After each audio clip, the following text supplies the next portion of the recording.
Welcome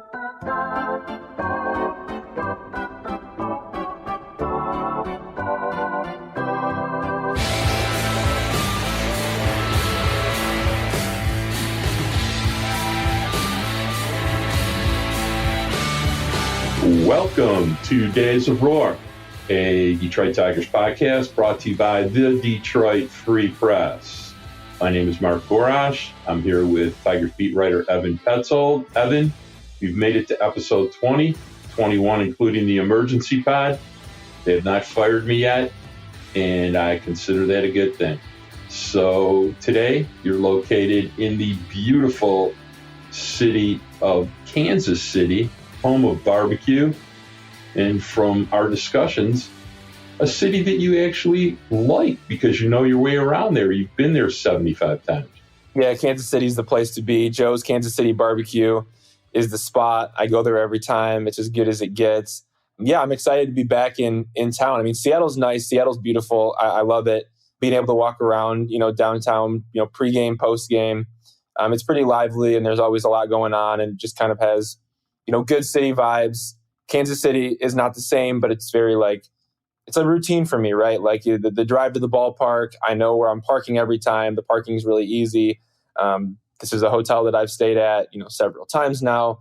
And obviously there's Joe's Kansas City Barbecue, like I said, which I really like. So not as much of a downtown feel in Kansas City because of where I stay. And then the drive to the ballpark, which is, right next to Arrowhead Stadium where the Chiefs play. And it's basically just kind of in a parking lot.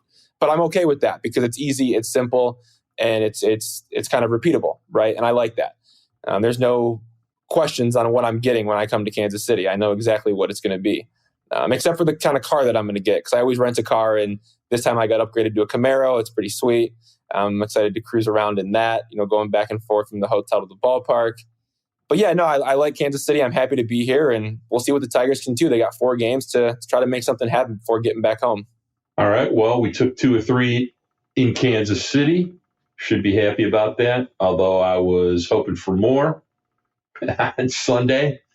Left a lot of guys on base and scored 0 runs, which is something we'll talk about later because we need to define what a good team is and what a good team isn't. I think you saw a lot of what I think yesterday as opposed to the first 2 days of the series, including Saturday, which you and I agreed was easily their best game of 2023. Yeah, I think that kind of jumps right into the first question of the big 2. You wrote it down here on the show sheet. When will you classify the Tigers as good? And I think they're a better team than they were last year. I think they're a better team than they've been in a while. I don't think there's any doubt about that just based on the performances that we've seen. But we talk about it all the time, Mark. It's not what can you do for me sometimes, it's what can you do for me all the time. There you go. It's that level of consistency, right? Like you're able to beat 2 of the best pitchers in the American League, Friday and Saturday against the Mariners. When you take down Luis Castillo and you take down George Kirby to finish it off, I mean, that would be a great feeling. And in Sunday, the Tigers just weren't able to do it. You got into a situation where, you had a runner on base in the first 5 innings. You had runners on base in 6 of 9 innings. And you didn't score any runs. They weren't able to move them up on the bases. It was a mix of, we'll toss in a competitive at-bat here and then, non-competitive at-bats. And then, we'll give you another one. And then, these at-bats are shit. Like, it was this back and forth game, and there's no consistency there. And that's what I loved about the Tigers Friday and Saturday is just their ability to, one, hit the long ball, but also just to move guys up on the bases and allow there to be action and put some pressure on the opposing pitchers. Like that changes everything about a game. And so, in a game like Sunday, when you're able to get guys on base, but there's no movement on the bases, there's not as much pressure. It's like, okay, there's one guy on base and, you're facing Bryce Miller, who's a rookie and a really good rookie who mixes his stuff against the Tigers. He's obviously known for his fastball, but, he does mix in the secondaries more against the Tigers than against other teams. And they just weren't able to string together, a couple hits in a row. And that was the problem. And it wasn't, and that's the thing that I like about them in the first 2 games as well, is it wasn't just, stringing together hits. It was like a hit here, a walk here, and then boom, a home run. And that changes everything about the offense. So I do want to give them credit for the way they played Friday and Saturday. I think that's what a good team does, is play like that, in those first 2 games.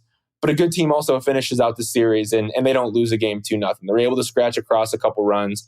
They're able to take advantage of a good pitching performance, both from, Reese Olson, who started on Sunday, and then the bullpen as well. So it was kind of a mixed bag, but at the same time, if you're looking at it from like a scales standpoint, I mean, the scales weighed heavily in the favor of this is a good baseball team, but I just would have really liked to see him finish that off on Sunday.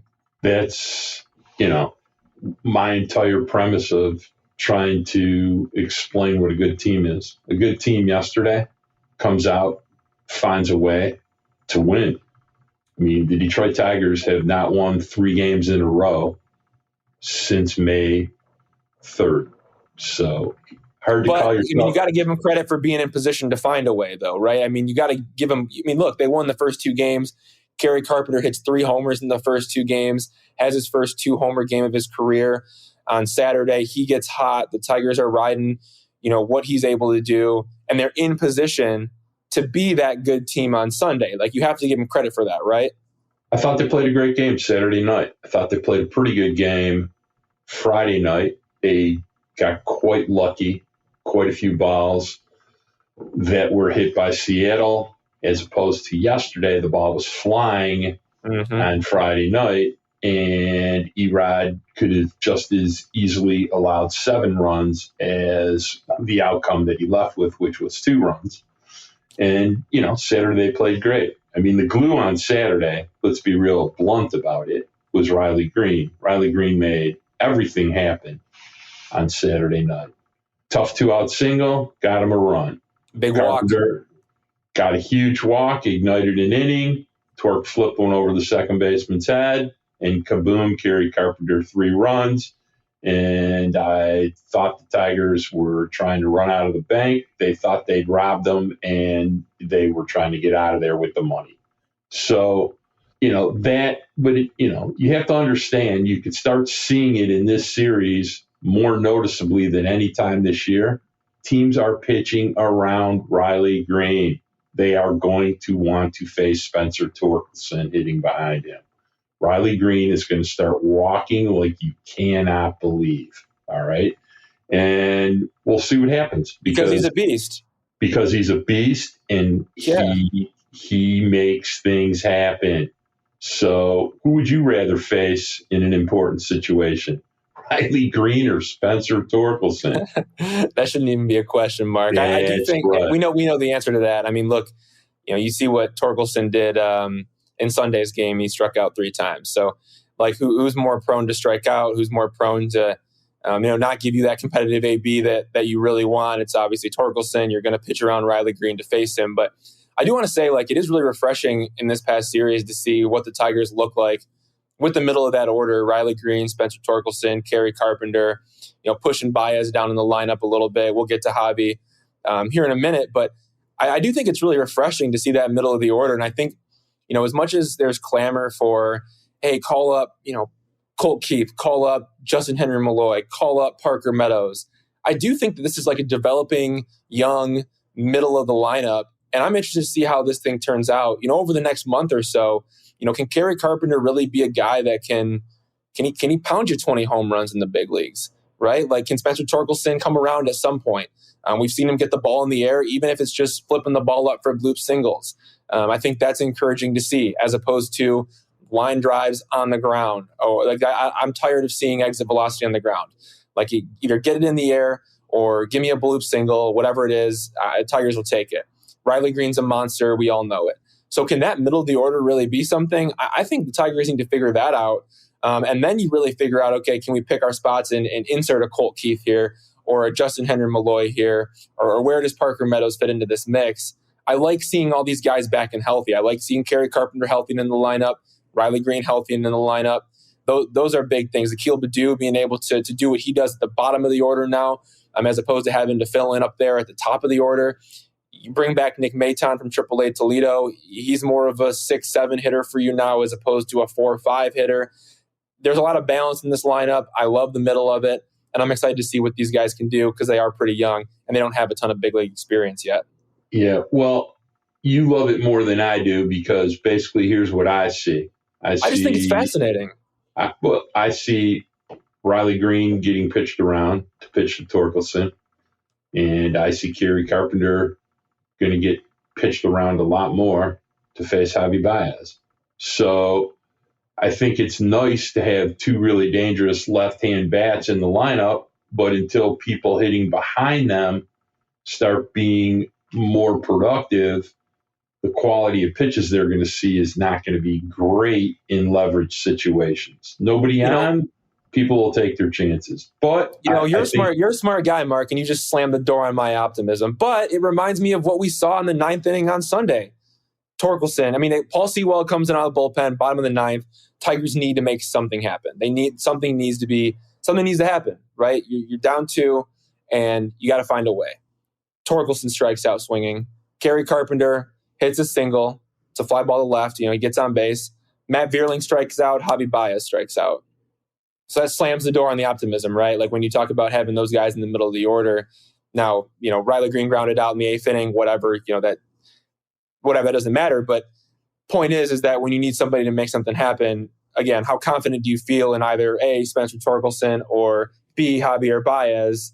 You don't feel great. I think that's your point.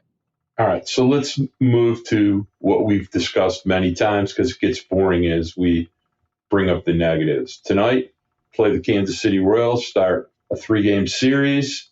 3-game series or 4-game series we're playing? 4. 4. I'm sorry. It's got to be a grind then. Oof, man. Go to Seattle, come to KC, play 4 games, fly home, play the Padres. That doesn't sound like much fun, no days off. So if you're going to start taking the Tigers more seriously, they need to get a win tonight. 3 or 4. Otherwise, what the first 2 games in Seattle mean? Nothing. Okay? So let's move on. Big 2, question number 2, elephant in the room. Let's talk Javier Báez.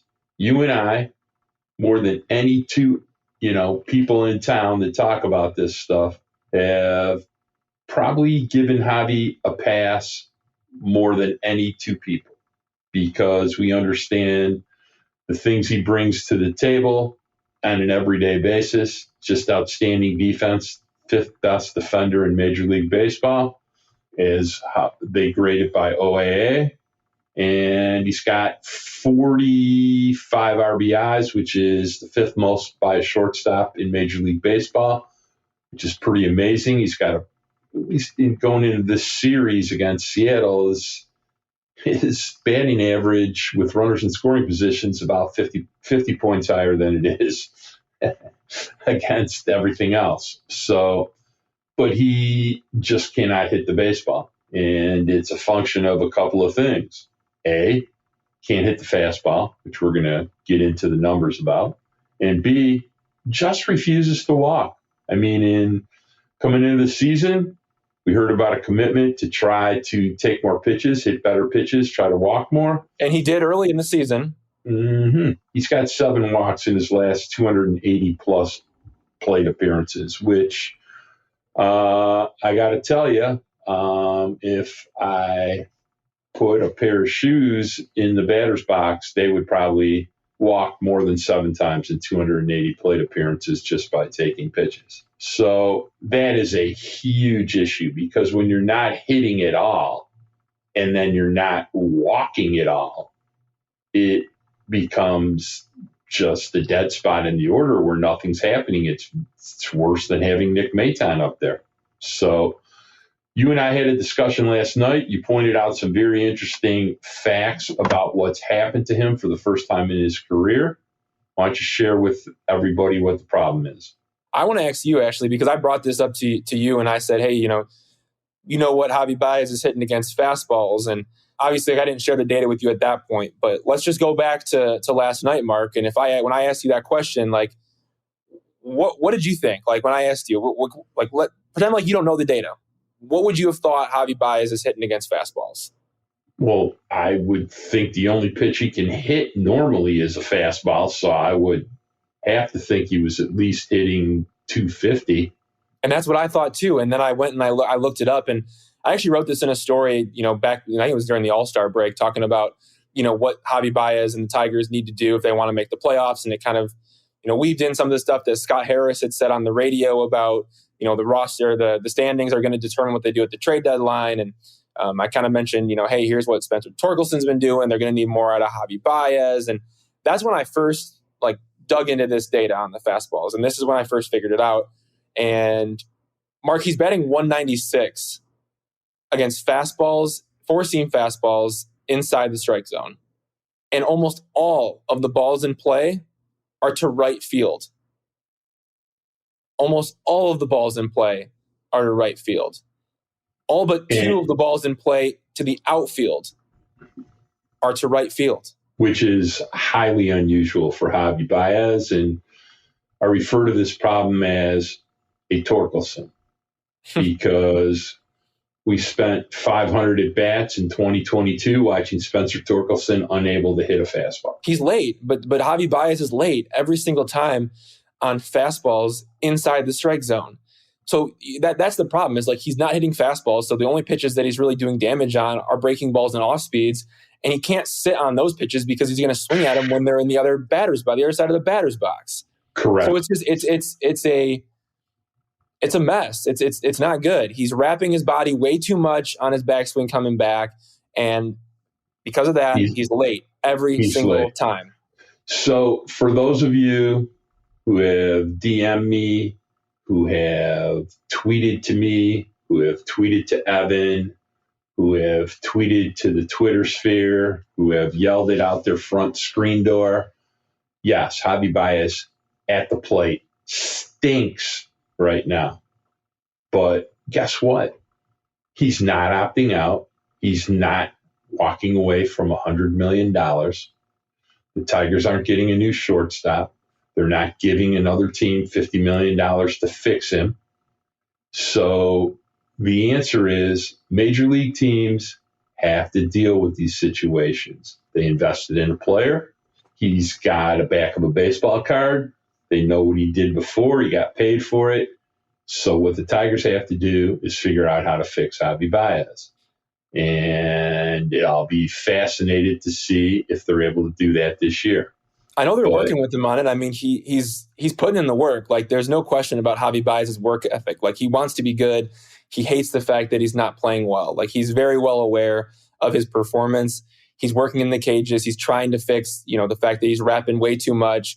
And that basically just means he's turning way too much, as a part of his load and his swing. And then he's way late on fastballs. So he's working on it. That's not something that's oblivious to him for people out there that are curious about, does he even care? Is he coachable? Yes, he is very coachable.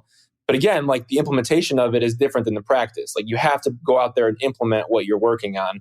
And also for people out there, if you're listening, I mean, I'm so tired of seeing tweets that are tweeted at me, tweeted at other beat writers, just again, thrown out there on Twitter that's cut Javier Báez. That's not happening. So just stop. Don't waste your thumbs, type in cut Javier Báez. Don't waste a tweet, throwing that out there because it's not happening. So just stop.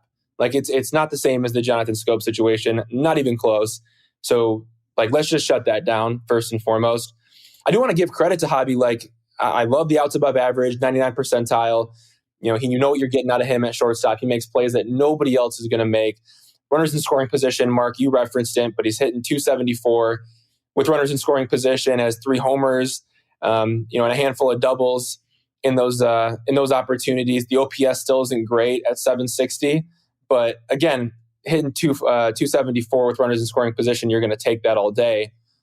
But just the numbers across the board are rough. It's a 575 OPS. He's one of the worst hitters in Major League Baseball, if not the worst hitter in Major League Baseball. It's a toss-up between him and Tim Anderson right now. Yeah, I sent you something last night, which were the worst hitters in baseball based upon WRC plus and 200 plate appearances. And shockingly, number 1 was Tim Anderson, who has fallen off a cliff as a hitter, unless he's facing the Detroit Tigers, and who is normally just a really, really good player and has just lost all capacity to hit. He does have something in common with the number 2 worst hitter by WRC plus, Javier Báez. Neither of them will take a walk. They refuse to walk. Their walk percentages are both under 4%. And it's a common theme. I mean, if you do not walk over 6.5%, it is almost impossible to be a good hitter. You look at the top 50 hitters by WRC Plus in Major League Baseball, and I think 45 of them have a walk rate greater than 6.5%. You look at the bottom 30 hitters by WRC Plus, and I think 20 of them had walk rates under 6.5%. So, you know what worries me about Javi Báez? Hey, Mark, real quick. You know what worries me about Javi Báez, though? In July, for his entire career, he hits 285, 808 OPS. He's terrible in August. This is supposed to be his month. Yeah, it's ugly. By the way, the 20th worst hitter in Major League Baseball this year, if it makes anybody feel any better, Trey Turner. Ooh. So you could be paying a shortstop $30 million instead of 25 and have a fresh contract with 8 more years to go or 9 more years to go. So, it's pretty amazing that 3 guys that are all-star shortstops, have all multiple times, Javi Báez, Tim Anderson, Trey Turner, are all terrible this year. So it happens. Carlos Correa, also kind of terrible at the plate this year. So he's been getting better. I think he's been getting hotter here recently. But again, you go look at the OPS plus, look at the WRC plus. It's not an above average hitter right now for the entire season. So not terrible on the come up, but at the same time, he's still hitting 232. So when you're hitting that's not great. And here's what I'd say to you: Javi Báez, being much more of a force offensively than he is far more important than any other player on the team. If they could add him to Riley Green and Kerry Carpenter, I would think the Tigers would win a hell of a lot more baseball games than they're winning now. It's very, very tough for them with only 2 left-hand hitters, and they're going to get pitched around. So Javi Báez, I mean, even if he was 90% a career norm, would be doing a hell of a lot of damage. Take my word for it. All right, let's move on to happier things. We saw the return of Brieske. It's a hell of a story. Had 2 impingement treatments, hasn't pitched in the major leagues in over 365 days. Walked in from the bullpen the other night and threw absolute lightning. We're going to talk about Beau Brieske, but first, we're going to take a break.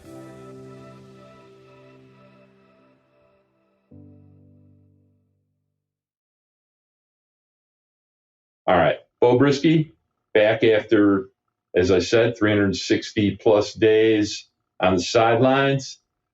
Been rehabbing for a long time. Had an impingement procedure on his UCL. Been a long road from him. Walked in, threw absolute lightning. Talk to me about it. It was so nasty. It was good to finally see him out there. They brought him back before the All-Star break, but they didn't get to use him in the 2 games that he had been around for against the Toronto Blue Jays to get to the All-Star break. He has that waiting period where you're not going to pitch because there's no games, and finally gets in a game on Saturday, and man, oh man, he was just nasty. Right ulnar nerve entrapment. That was the issue. He hasn't pitched in the big league since July 2022 because of that injury, and it was a weird situation because it started out as kind of a forearm thing, and then it moved up to a shoulder thing, and they couldn't really figure out what was actually going on. He tried to rehab it, even without knowing what the actual injury was. In the offseason, gets to spring training. He's throwing in spring training. The stuff is nasty in spring training. He's getting hit around a lot because he's not locating. And they finally realize, okay, this is a right ulnar nerve entrapment, and we got to go through a couple of procedures to kind of get you right. And you're going to have to take some time on the injured list. And so he's on the injured list for the first 15 weeks of the season, and finally gets activated. And man, oh man, first pitch, 97.1 mile an hour, 4-seam fastball for a called strike. And when I saw that first pitch come through at 97.1 and he dotted it, and I was just like, okay, this could be really interesting. Let's see how the rest of this outing goes. And he came in a it wasn't a perfect situation for him to come in. He entered in the 7th inning, replacing Michael Lorenzen, runners on first and second base, Lorenzen had just walked back-to-back batters. There were 2 outs, and he's got to face Mike Ford. So you got to make your best pitches. He goes 2 fastballs, then 2 changeups, and it was beautiful. He struck him out. I mean, it was, got out of the jam and is able to go 1+ and get back out there and go again. Gives up a leadoff double and then gets out with the 3 straight outs, including 2 strikeouts, and that kind of finishes his outing. It was nasty. Fastball averaged 96.6 miles an hour, which is up from 94.3 miles an hour last year. His changeup, which is the best secondary pitch in his arsenal, averaged 87.5 miles an hour, which is up from 82 miles an hour last year. So he's seen velocity boosts in, arguably his 2 most important pitches, the fastball and the changeup. I thought his sinker was really good. This guy can be a high leverage reliever. This guy is a reliever. He is not a starter. That's my opinion on it. They're going to leave the door open for all that. I want to know your thoughts there. But man, he looks dynamic coming out of the bullpen. Yeah, we talked a little bit about this last night, you and I. And my answer was he's not a starter until he can spin something. And he needs a slider, yeah. And he's going to pitch leverage relief. I love that White followed him up. It was so A.J. Hinch that night. And, Jose Cisneros had a really good career for the Detroit Tigers, but basically, you can see the handwriting on the wall about what's going to transpire here in the next few weeks. I don't think there's any chance that Jose Cisneros is still on the roster, post-trade deadline. Now, when you got these 2 guys to take a spot, and, Jose's going to be a free agent, so you can almost guarantee yourself the fact that He gone. So, Brieske was pretty exciting.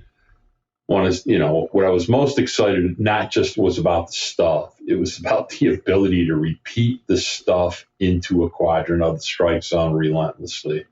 So let's hope that continues. And it was pretty great to see him back and see him be a part that can be very, very useful. All right, we got Tarik Skubal going to slide in here in the KC series. They waited a long time to use him. At the end of the rotation coming out of the break, I've mentioned to you that, obviously they're being insanely conservative with him. You think he's going to throw 60 to 70 pitches. I'll be amazed if he throws any over 60. It'll be a short start for him tomorrow. Then they're going to maybe give him an extra day the next time through the rotation and make it a bullpen game. They're trying to protect him. They're trying to avoid arm fatigue. And I would expect this to continue for the rest of the year. How about you? Yeah, you read my notes. I read your notes. I'm serious. That's what I wrote down right before. I mean, it's going to be another short start against Kansas City coming up here on Tuesday. And Tigers will probably do a bullpen game against the Padres to give him extra rest, and they're trying to protect him. They want to avoid fatigue. Like, this is something that, you don't want to mess with. And look, here's the thing. They might go the whole season protecting Tarik Skubal. And for me, as somebody who's invested in Tarik Skubal, who wants to see Tarik Skubal succeed, I think that's the best way to go about it. Now, Tarik Skubal probably wants to go out there and he wants to go 7 innings, 8 innings, 9 innings. He would love to go throw a complete game, and he probably feels like he can. And I'm sure he could, but then to go back and maybe you throw 8 innings one game, and then you're on regular rest, and the next game you go out there and it's 5 innings, and then maybe the next time it's 6, and then maybe the next time you get hit around early and somehow you're out of there in the 4th, and then maybe you go 8 the next time. That's just a lot of up and down in terms of having to go sit down, get back up, short start, longer start, to keep him at a consistent pitch limit throughout the rest of the season. If they end up doing that, which they might, and even in September, if they can get there, we got to talk about what the rotation will look like. But if they can get to September, they could go 6-man in September just for Tarik Skubal. So you read my show notes, but also at the same time, I'm going to give a little more context there. They could make that a reality. It just depends on what their rotation looks like and who their options are. A lot of that depends on what do you get back for Eduardo Rodriguez and Michael Lorenzen. Can any of your younger pitchers in the minor leagues come up and help you out? Is Joey Wentz going to be ready at that point? Is Faedo going to be ready at that point? I would argue they probably deserve another opportunity once you get into September. So those are 2 easy fill-ins. Like, again, a lot has to happen before we get there, but they could go 6-man in September just to protect Tarik Skubal. I think a guy that they're going to have to decide if they take a look at in September is Cater Montero, who right you like now, him, don't you? You know what? That's something that's interesting, because back when, and I have a story about him on freep.com. Now, it wasn't from, this past spring training. It was from the spring training before that. So that was, when the lockdown was going on. And I had a couple people around, Tigers camp there coming up to me and saying, hey, Cater Montero, like, watch out for him. Like, he's got a big spin. I don't know if it's a curveball that is now morphed into a slider. I haven't kept up with him a ton, but he's got big spin. And, when a guy can spin the ball, obviously it catches your attention, and it had the attention of some folks around the Tigers not named Al Avila back there during that spring training when it was the minor league mini camp. So it's interesting you bring his name up. He's been absolutely electric the last month. He's 8-2 on the year, 95-98, really good slider.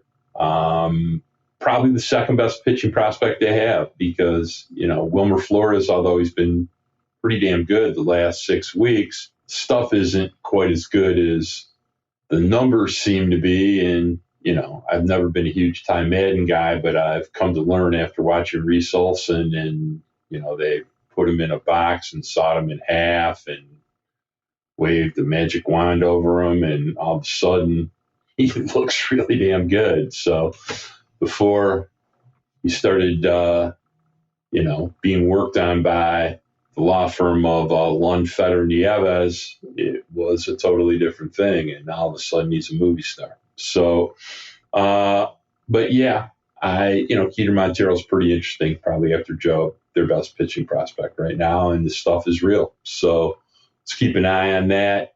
I mean, at the same time, we need to start asking ourselves, I don't think there's much question Erod's getting moved, and unless the offers are just horrendous for Michael Lorenzen, he's getting moved also. And I think they'll probably see something of value. I saw a Cincinnati blogger make an offer, and I just want you to know the box of half-eaten Ritz crackers and the old wrapper from Taco Bell will probably not be enough to get Michael Lorenzen. You're going to have to offer something of actual value. But once that happens, they're going to have to fill out a starting rotation, and it's looking pretty slim pickings, don't you think? I mean, Joey Wentz, a personal favorite of mine, looks like they stole his mojo. He has lost all command of his pitches, and is extremely hittable. Alex Faedo, since the first 7 miraculous starts of his major league career, has pitched to an ERA of 11.48 since those first 7 starts. So it's not exactly something that you want to roll out there every 5 days, bringing those two up. So you got Well, you also know, too, Mark, you also know Reese Olson is just getting started in his big league career. They're going to want to protect him. We've already seen them do that with him, having him in a piggyback role, a few times before the All-Star break. So even down the stretch, they're not going to want to push him to throw 6-7 innings. They don't even want to do that right now. Like, they're trying to be conservative with him as well. So if you do go to a 6-man, you're going to have to rely on, in some way, shape, or form, one or both of Ty Madden or Wilmer Flores. And that's what it comes down to. And Cater Montero, of course, could end up being in that mix. I think that's definitely a possibility. I understand why you like him, but you do realize that you're just gonna have to rely on somebody else. Now, Montero is going to be Rule 5 eligible, so you might need to add him to the 40-man anyway, when the season ends, if you want to keep him. So he would be a good option to come up and fill your rotation if you don't feel very confident about your other 2 arms that are in Erie right now. But you'll have 40-man spots once some trades happen, because you're going to also probably move Jose Cisnero. So for sure, it's going to be Tarik Skubal, Matt Manning, Reese Olson. You're going to have to go with Joey Wentz, Alex Faedo, and I think Montero could be a good 6. That's a good early pick by you. So I think they'll have to deal with that, and it'll be very interesting to see how they work that out. Doesn't really make you feel like the Tigers are making a run in a really terrible division if that's what their starting rotation is, right? So I want to talk about some of the decisions they've made and why, but really I also want to discuss Alex Lange here a little bit. Alex Lange is very, very good, but Alex Lange for the last 6 weeks has been really quite frightening.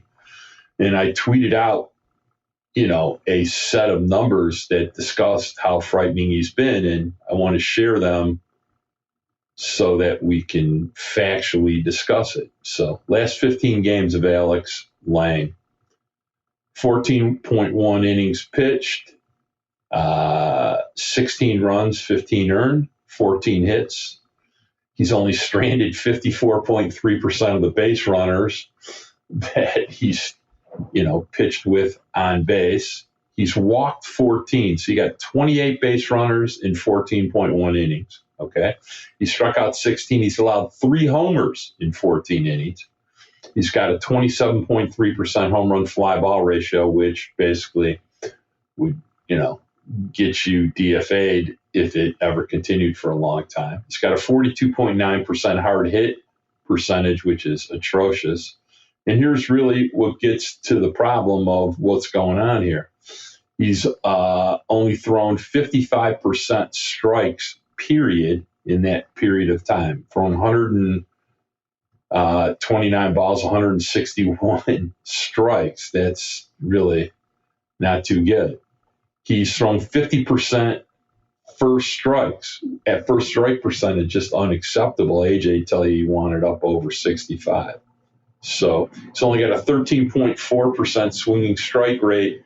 And prior to his command issues, his curveball was getting 55% swing and misses. So all of a sudden he's gone from a swing and miss pitcher to can't get any swing and misses.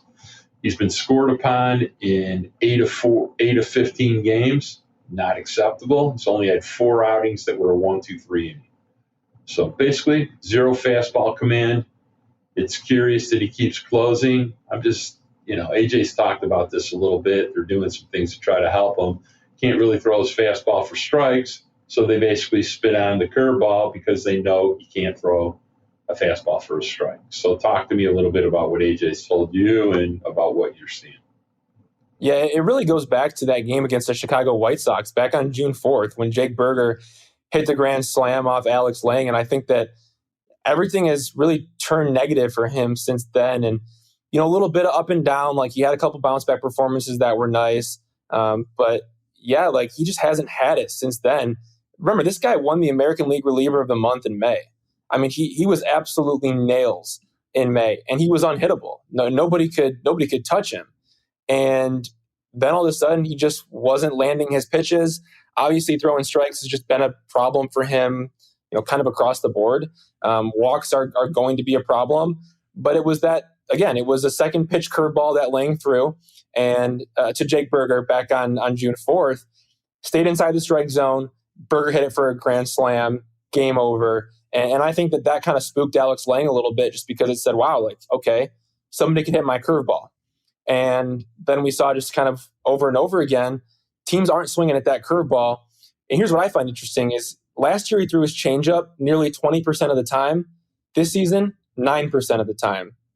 He needs to throw more changeups. He needs to throw more strikes. He needs to not rely on his curveball as much right now, and he needs to rely on his ability to pitch. Because dumping curveballs below the zone is just not going to work. Because when you can eliminate a pitch, good teams are going to tear him apart. You just say, hey, we're not swinging at a slider. We're not swinging at the curveball. You look for curveball at a hand. You do not swing at it. And, you take your walks and you hunt fastball. Because that's really what he is now, is he's a 2-pitch pitcher. He's barely using his changeup. And if you can eliminate the curveball, then you can sit sinker.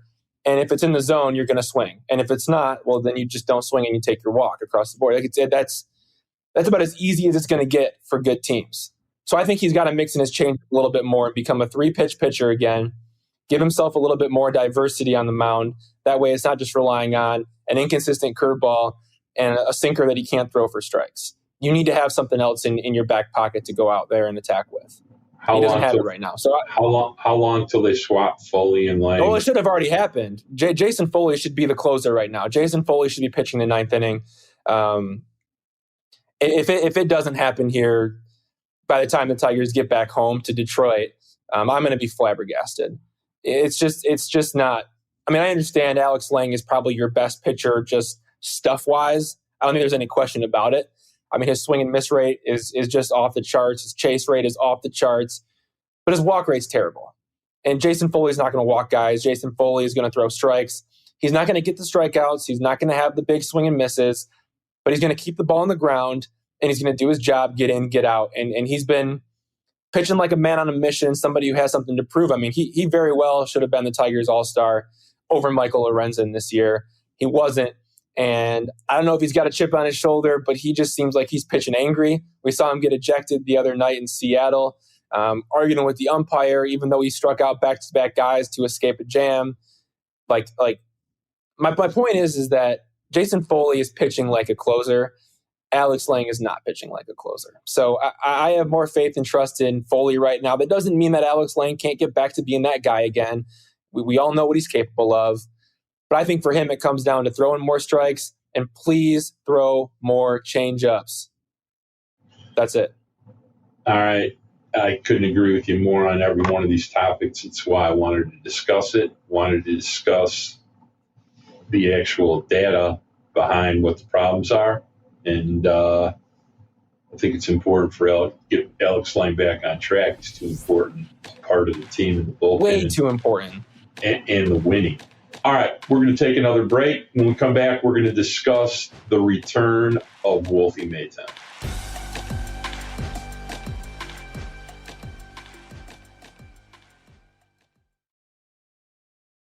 All right, Wolfie Maton recalled from Toledo. Why? I have no idea. Actually, I do have an idea. I mean, he's made some swing revisions. They want to see what he's got.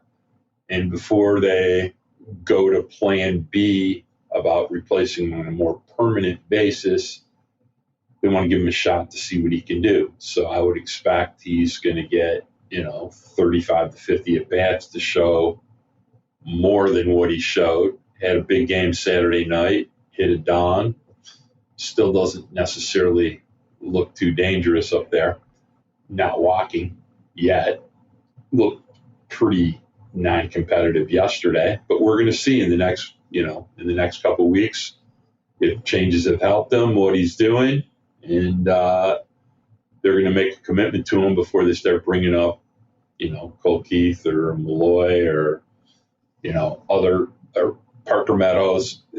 This is probably Wolfie's last stand for at least the 2023 season coming up right here in these next 35 to 50 at bats. You're down there. Tell me what you're hearing.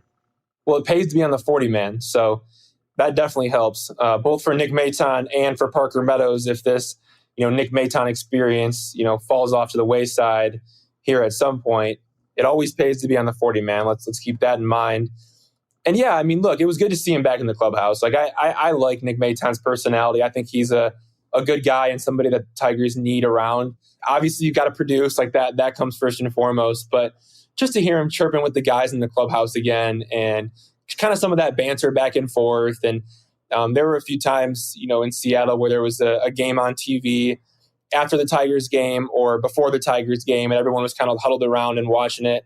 There were some eyes on Angels Astros as those games were being played out. And just to hear, kind of some of the guys talking over that game and then just some of like the one-liners that Nick Maton has that, no one really, like, everyone laughs at it. No one's really expecting it. And like all of a sudden there it is. And like, oh yeah, there's Nick Maton and he makes everybody laugh and it lightens the mood. And it's kind of like, yeah, this guy's kind of crazy, but like we love him.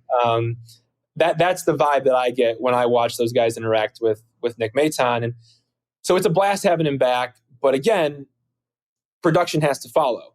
And he went down to AAA, played 11 games there, had a 943 OPS. He hit 290 with 3 doubles, 2 home runs, 7 walks, 10 strikeouts. The biggest thing that stood out to me was just a full commitment to closing off his stance. We saw it a little bit when he was up here with Detroit. And I think that's what Scott Harris was mentioning. I think, now this is my opinion, but I think this is what Scott Harris was talking about when he had said, the work behind the scenes is good. We're seeing him, put in the work to try to make changes. because we did see at times him close off his stance. Now, sometimes he would hunch over too much. Sometimes he would try to stand up too much, or he'd open his stance back up, then he'd close it. Like, it was almost trying to do something different every single night. And if it didn't work, then he'd make another change. He went down to Toledo, and I view it as like a brand new commitment to this closed stance. And I asked AJ Hinch about it. I asked Nick Maton about it. AJ said it allows him to just stay on the ball a lot longer. And so basically saying, hey, look, like, you can't just hit like pull side in the air. And essentially when he was having the open stance where his his front leg was back and then he'd bring it in as he was swinging, he was trying to get under the ball. He was trying to launch the ball to the pull side. And close off that stance, you see a little bit more contact to the middle of the field, a little bit more contact to the opposite field, and you start seeing a little bit more singles, which are good because Nick Maton was basically a power hitter who couldn't hit for average at all and struck out a ton and just didn't have competitive at bats when he was up here earlier this season. I think the best version of him still taps into that power while drawing walks, while still having some strikeout issues, sure, but puts the ball in play, is able to keep the line moving, and doesn't just rely on the home run ball. That's probably the best version of Nick Maton. So I think closing that stance is a positive sign, and we'll see if it works. I liked what he did when he played on Friday's game, and had the big home run, made a nice defensive play at second base to save 2 runs. That ball could have trickled into the outfield, but he made a diving stop and scooped it up, threw out to first base, and for some reason the guy on third base didn't run home. But if that ball gets through, 2 runs score because there was a runner on second and third when that play was happening. So good signs from him early in his return. I don't know how well this all goes, but I don't know. I like the fact that he's made some changes. Like, again, we do hat tip all the time. Hat tip to Nick Maton for making some adjustments and coming back trying to be better. Appreciate that he's trying to make changes. When you're hitting 163, you have to. I think you should consider pretty much anything.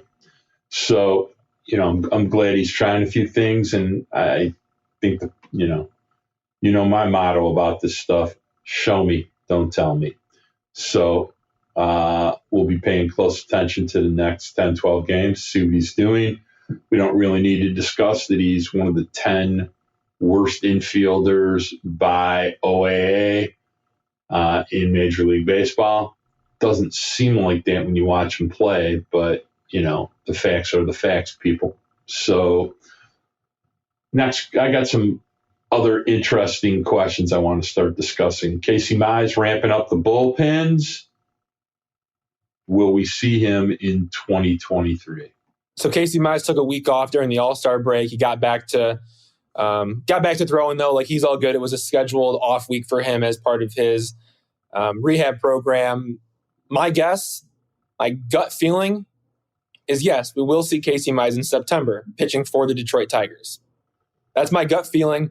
I think he's on the fast track. That bullpen that he threw back when the Tigers were playing in Texas, that was a really nasty bullpen. He was thrown with full conviction. He looked like he was, I referenced it earlier in the pod with a different player, but he looked like a man on a mission. Somebody that was out there with a goal in sight of pitching in 2023. And it wasn't like, it was like easy velo. It was easy feel. Like, it wasn't one of those things where it was like, okay, he is like straining to throw as hard as he can. No, like, it was easy. And so, like, if he's able to maintain that trajectory, he doesn't have any setbacks. I think things are going better for Casey Mize than Casey Mize expected, and better for Casey Mize than the Tigers initially expected. And not to say that they expect things to go bad, but I just think that they're accelerating at a quicker rate than anyone would have expected. The body's bouncing back. So gut reaction right now, Monday, July 17th, I say yes, we see Casey Mize in September. Now, as a part of that man rotation, actually. I want to bring up a little nuance to this, because what transpired with Tarek Skubal while he was rehabbing, whether people notice it much or not, but not only a tick in velocity, but the nastiness of his slider and the consistency of landing his slider, both things are enhanced from what they were in 2022. So I am excited to see, now that he's healthy enough to throw bullpens, between Robin Lund, Chris Fetter and Juan Nieves, some tweaks they make to Casey Mize. I'm not so sure he'll throw too many splits this year, but, just, fastball, cutter, slider change. I'm sure all those things will be worked on, and I expect to see a better version of Casey Mize than, what he was pre-TJ. Mark, I love the shout out to the law firm. You mentioned him earlier. I'm going to mention him again. Fetter, Juan Nieves. But let's also remember Casey Mize is a really good pitcher, and he was a really good pitcher in college. And again, we have to remember that his Tommy John surgery was not like Matt Boyd's Tommy John surgery, where something all of a sudden pops and he's done. They couldn't figure out what was going on because it lost its elasticity, but it was still intact. So over time, there wasn't like one moment where it snaps. It was over time. It just stretched and stretched and stretched. And I think because of that, the stuff just got worse. Like, I think we're going to see Casey Mize come back better than we've ever seen him, aside from Chris Fetter and Robin Lund. So you combine Casey Mize coming back like, Casey Mize knows he can pitch both with the command and the stuff. Splitter or no splitter, he can be nasty. And the command that he lost, and he never had the command when he was with the Tigers. It just was never what he had when he was at Auburn. And so you give him the stuff, the command, and the power of Chris Fetter and Robin Lund. I mean, think about it. Pretty exciting. Because really exciting. We're leaving out a part that we need to remind everybody of. All the pitchers the Tigers have drafted or developed in this last 4 or 5 year period, Casey Mize is by far the most into data and tinkering and the science of pitching. So, he reminds me of Garrett Cole. He gets to the ballpark at the same time that AJ Hinch gets to the ballpark early in the morning before anybody else. Even now, he's injured. He gets there early. Like, that's just how he rolls. And look, I'm not surprised that he is, I guess, quote unquote, ahead, because I don't want to use the word ahead, because I think there's still a process and you have to stick to it day by day. But there's a reason that the return on his rehab and his throwing program are as great as it could possibly be at this point. Is because he's detail-oriented, he's focused, like, he is very locked into the process, and that's just who he is. That's who he is. The reason that he's where he's at right now is because of the work that he's putting in. I like Casey Mize as a competitor. I like him as an athlete. I love the stuff. If he has the command, it's going to be great. Sprinkle in the pitching coaches. He can be nasty. So do you think by the 1st of August he goes to the Complex League to start there and maybe have a few outings and see how things start progressing, and then maybe starts working his way up the ladder at that point? That's what worries me. Is I know I mentioned, September, I think he joins and he's part of that 6-man rotation. But then you mentioned the words, well, can he actually start like a rehab assignment August 1st? Like that's coming up real quick. Like that's right around the corner. So yeah, like, maybe, I would hope. I think that would be nice. I mean, I know he's coming back and he's doing a touch and feel bullpen, just coming off of this, break that he had. But he's thrown a handful of bullpens now, and so to come back, throw a touch and feel, I assume the next bullpen is going to be a real bullpen. I got to check in with him and see is he throwing, is he throwing secondary pitches, or is he still just throwing fastballs? If he's throwing secondary pitches and he's getting that pitch count up, I mean, maybe there's a chance. If not at the beginning of August, maybe by the middle of August, and then we see him for a few starts in September, and maybe one just to wrap up the year, last game of the season or something like that. But we'll see. I'd love to see him back, though. My gut feeling right now is yes. But again, you mentioned like a lot has to play out before we get there. Yeah, well, I'm going to send you down there to find that out. Is he with the team in Kansas City? Nah, he's in Lakeland right now. He's been down there since the All-Star break, so he's not around. All right, so he's going to do all this work in Lakeland. Is he coming back with the team when they come home? Yeah, coming back when they come home. So yeah, I mean, this is obviously all very public, but like he's got a place down there in Florida, so he's down there at home, getting his work in, and they did that during the All-Star break. Staying down there just until the Tigers get back to Comerica Park, and then he'll report back there. But it just gives him a chance to go home for home for the All-Star break, and then get to work out at the Lakeland facility for a little bit. All the guys are down there. Like Turnbull is down there right now. He threw a live BP, by the way, so he should be making his way back soon. He needs one more of those. That's going to happen at some point early this week. So that could be just somebody to monitor, because look, if they can get another starter back, they're going to get him back. If they can showcase him a little bit before the deadline, like, who knows? Like, who knows what could happen there. So he probably needs at least one more live BP before he starts a rehab assignment, maybe 2 more live BPs, but he's on the mend as well. Yeah, he should be ready by Thanksgiving. Spencer Turnbull hasn't pitched in 2 years. By Thanksgiving, November 24th? Yeah, November 24th, he should be ready to go.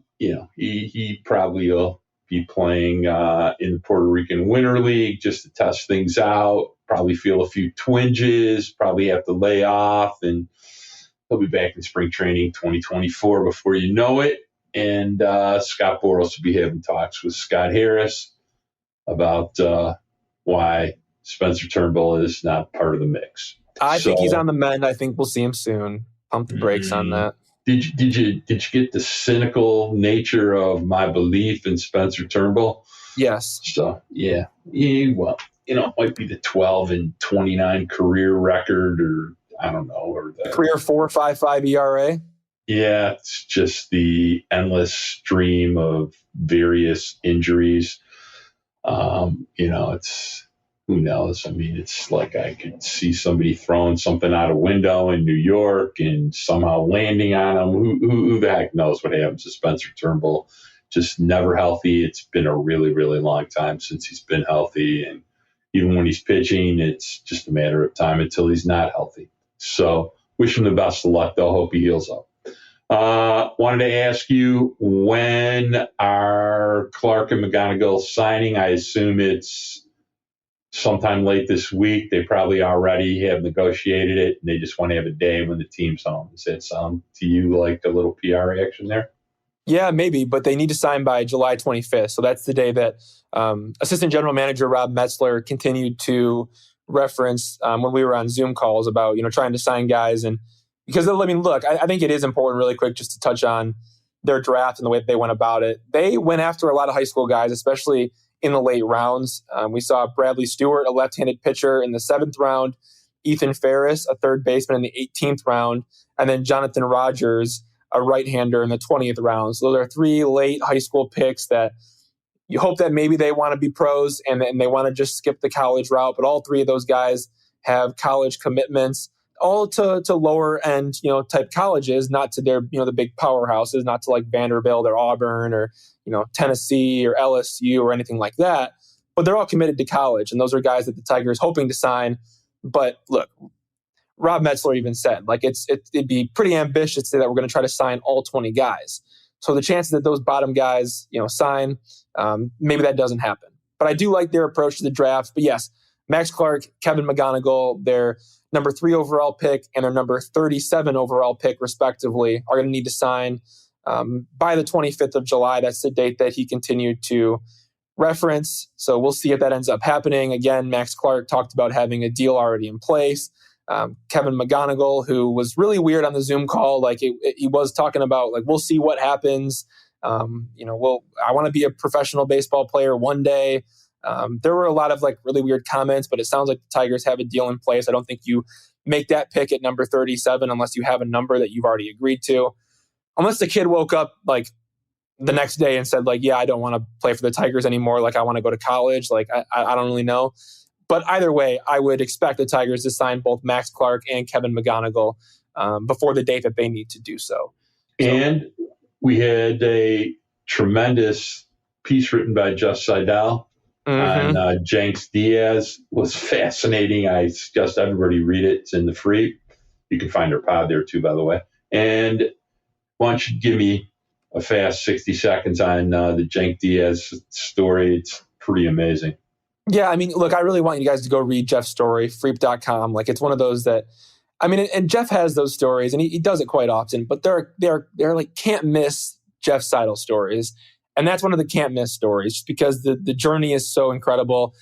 I would be doing it a disservice if I tried to explain it all to you, but right-hander that the Tigers picked up. Yeah, no, look, right-hander. Lifetime movie quality. Exactly. Right-hander that the Tigers picked up out of Hazleton Area High School in Pennsylvania, except he didn't pitch in high school. He came over from the Dominican Republic and wasn't eligible to pitch this year. They were throwing bullpens on the side, ends up going to the MLB Draft League and is able to throw a little bit there. But the Tigers were on him when he was throwing bullpens. And he got noticed because there were some eyes on a different guy on his team that you got to go check it out. But the Tigers get him in the 8th round, and he might be a complete steal. 6'4", 215, 18 years old, high school pitcher.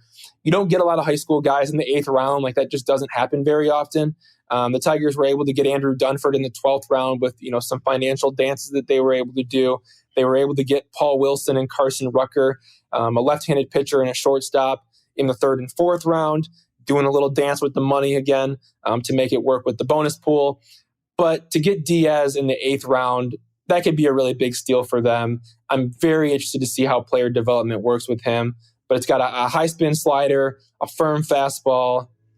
There's a lot to like. Go check out Jeff's story, though, for the full information. It was pretty great. All right, it's time to get out of here. So I want to remind everybody to, comment, rate, subscribe everywhere you can find podcasts. I want also to give a shout out to our executive producers, Kurt Crawford and Anjanette Delgado, who I got a chance to see this past week. Our producer, Robin Chan. I want to give a shout out to Savannah, because pretty soon she's going to be walking down the aisle with Evan Petzold. And it's not too far away, people. Evan Petzold's getting married. September 8th, can't wait. Probably the most handsome beat writer in Major League Baseball, at least the best hair for sure. And Savannah will be taking him off the market. So that's exciting stuff. We're going to discuss some wedding prep here in a future pod. I want to give a shout out to my grandson, Braden Michael Gorash, who has a birthday number 2 tomorrow. So there will be some cake and some bubbles. And what could be much better than that? So for my partner, Evan Petzold, this is Mark Gorash. We'll see you next week. Peace.